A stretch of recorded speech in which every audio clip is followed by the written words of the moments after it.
Hello, and welcome to This Explainer. Let's get straight into it today because we are exploring something absolutely fascinating. We're looking at a timeless framework for business, the Prophet Muhammad's ethics of trade. Now, you might be thinking, what does a historical framework have to do with modern commerce? Well, whether you're haggling in a traditional market, running a global e-commerce brand, or coding the next big fintech app, the conduct of the Prophet offers a deeply sustainable, brilliant blueprint for ethical business. It's a system that completely masters the balance between making a profit and maintaining absolute moral integrity. All right, here is how we're breaking this down today. We're going on a bit of a micro to macro journey. We'll start with the Prophet's commercial ethics in general, then zoom in on the individual foundation of a trader, look at the transactional bond between people, expand out to the systemic impact on the economy, and finally look at the ultimate paradigm of commerce. So, Section 1, the Prophet's commercial ethics. It is so important to realize that the Prophet wasn't just a spiritual leader, he was a hands-on, highly respected merchant. His entire approach to business was a living, breathing application of Islamic moral philosophy, or akhlaq, right there in the marketplace. He fused ethical monotheism with social justice, and honestly, that robust framework is probably more critical today in our hyper-connected digital markets than it ever was. To pull this off, he relied on 7 core principles. We're talking about honesty, fulfillment of contracts, justice, mercy, the prohibition of riba or usury, transparency, and finally, the prioritization of barakah, which means divine blessing. When you put them all together, they aren't just a list of restrictive rules. They literally build a comprehensive, socially just economic ecosystem. Moving right along to Section 2, the individual foundation. Before we can even begin to talk about fixing the broader economy, we have to start at the bedrock, the internal compass of the individual trader. And the absolute foundation of that internal compass is sidq. This translates to profound honesty and truthfulness. It means strictly avoiding any deception or misrepresentation of what you're selling. Long before his prophethood, the prophet was actually known as Al-Amin, the trustworthy, and As-Sadiq, the truthful, purely because of his business ethics. Think about today's e-commerce landscape for a second. It is absolutely saturated with fake reviews and dodgy digital marketing. Returning to this principle of sidq isn't just nice. It's a radical, necessary act of integrity. This whole concept is directly rooted in the Quran, which says, "And do not mix the truth with falsehood or conceal the truth while you know it." What is genuinely brilliant about this is how it takes a broad spiritual injunction and drops it right into your daily economic transactions. It's telling us that concealing the truth isn't just a flaw in your character, it's a massive commercial violation. Which leads us perfectly into ibha, or transparency. This specifically mandates the full disclosure of any defects in your goods. Concealing a flaw just to make a quick buck is a deliberate act of deceit, full stop. It completely destroys the ethics of the transaction and shatters thiqa, or mutual trust. Imagine you're buying something online and the seller uses clever lighting and angles to hide a massive scratch on the product. That directly violates ibha and ruins the trust that the entire market relies on. The prophetic instruction on this is incredibly blunt. He said, "It is not lawful for one to sell an article without disclosing any defect he knows about."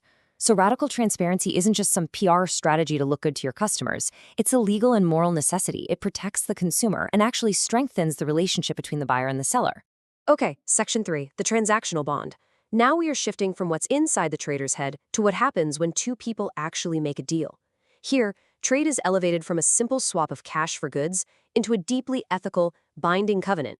Central to this is wafa bel uqud, which means the meticulous fulfillment of trusts and contracts. The Quran literally commands, "O you who believe, fulfill all contracts." Whether we are talking about a traditional handshake in a market, a massive corporate merger, or hitting "I agree" on the digital terms of service in a fintech app, fulfilling your obligations, your amana, is absolutely paramount. You cannot build a system without it. Then we have adl, which means justice and fair dealing. It requires fair weights and measures while completely condemning ghash, or fraud. The Quran famously calls out those who give people less than what is due when weighing things out. Bring that into the 21st century. Think about algorithmic bias in lending apps, hidden fees, or wildly adjusted dynamic pricing. Adl speaks directly against exploiting consumer data. It's there to protect the vulnerable. Just listen to how seriously the Prophet took this. He said, "Whoever cheats us is not one of us." It is absolute, unequivocal. There is zero tolerance for exploitation and fraud if you want to be part of an ethical market. It draws a massive line in the sand between ethical commerce and predatory opportunism. Section 4. The systemic impact. Let's zoom out again. How do these individual and interpersonal ethics scale up to affect the whole environment? Well, they create an economic system that isn't just equitable, but is actually deeply merciful. You have got to love this concept, tasamuh. It means mercy, tolerance, and facilitating ease, or yusr. The Prophet said, "May Allah have mercy on a man who is easygoing when he buys, when he sells, and when he demands back his money." He's telling us that commerce should actually be an avenue to show mercy, not create conflict. Think about lenient return policies, forgiving a genuine mistake, or offering flexible repayment options on a loan. It completely transforms business from a cutthroat battlefield into something that actually builds community. But what happens when things go wrong? Consider the contrast between profit maximization at any cost and this Islamic framework. The strict prohibition of riba, or usurious interest, exists precisely because it actively corrupts social equity. Modern predatory lending traps vulnerable people in endless debt cycles. But this framework demands systems where risk and reward are actually shared fairly. If you want to know how serious the Prophet was about cleaning up the system, look at his final sermon. He stood up and abolished all forms of riba from the pre-Islamic era. But here is the kicker. He said, "And the first of usury that I abolish is the usury due to Abbas ibn Abdul Muttalib." That was his own uncle. He didn't just preach systemic change. He started by wiping out the profits of his own family to demonstrate his uncompromising commitment to stopping exploitation. Which brings us to our final section, Section 5, the ultimate paradigm. We have to ask ourselves, what is the point of all this? If we're limiting our potential to make ruthless maximum profit, what are we actually gaining? The answer is simple, but it changes everything. Barakah is greater than material gain. In this tradition, barakah, or divine blessing, is infinitely more valuable than pure financial profit. Even if a trade makes you a little less money on paper because you refused to cut a corner or you showed mercy to someone who couldn't pay you back in time, the barakah you earn introduces a quality of wealth that you simply cannot measure on a spreadsheet. It sets up this brilliant logical sequence.